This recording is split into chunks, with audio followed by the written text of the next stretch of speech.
Hello, dear students.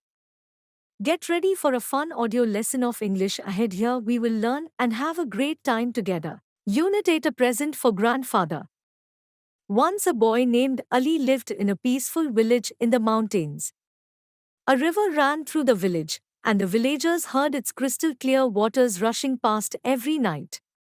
Each morning at dawn, they also heard the echoing voice of Ali's grandfather from the masjid tower, calling the villagers for the morning prayers. Today, however, there was no sound of his call from the masjid. What could have happened? Wondered Ali.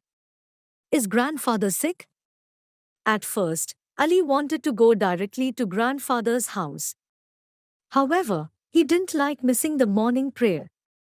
After prayers at the masjid, he searched for the grandfather, but there was no trace of him, and nobody knew where he was. He decided to go to grandfather's house, but suddenly he stopped. Shouldn't I take a present for grandfather? Yes, I'll first gather nuts for grandfather. Ali hurriedly walked towards Nut Hill. What a pleasant surprise it would be for grandfather to get the gift of these nuts. But, Ali thought, suppose other boys from the village have already gathered all the nuts. He began to walk faster. He ran up to Nut Hill. When he reached, he was delighted to see the ground covered with nuts.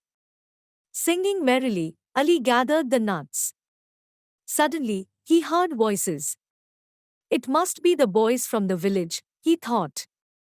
If they find that I've gathered all the nuts, they'll be angry and probably take them away.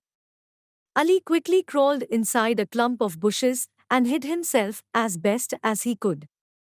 Soon, he saw 5 boys older and stronger than him walking towards the tree. They looked at the ground, puzzled. We've come too late, cried one disappointed boy. There's not a single nut left, another said. Someone has been here earlier. Almost in unison, the boys cried out, Ali. He must have been here. One boy added, he's always up before dawn for prayers. In the bushes, Ali felt more scared. Look, one of the boys said, pointing to a moist patch of dew under tree. His footprints. He must have just left with the nuts. We can catch him and take the nuts from him. The eldest boy looked thoughtful. Finally, he said, no, that's unfair. He got up early to go to the masjid and get here before us, while we were snugly asleep. If we want nuts, we'd better get up early instead of taking his nuts away from him. The other boys looked at him sheepishly. They knew that if they hadn't been lazy, they'd have had nuts of their own. On hearing this, Ali was deeply moved. Suddenly, he stood up and called after the boys. The boys stopped and turned towards Ali, astonished and breathing deeply. Ali said, I'm sorry I took all the nuts. Here, you take some. After all, we're friends and we should share what we have. The 5 boys looked first at Ali and then at each other. Finally, the eldest boy said, no, Ali. They're yours because you got up early and gathered them. I really want you to have them, said Ali. I had planned to take them to grandfather because I thought he might be ill. But he'll be happy with my share. I saw your grandfather talking to a neighbor, said one of the boys. He said that he had caught a cold, but he would go to the masjid soon.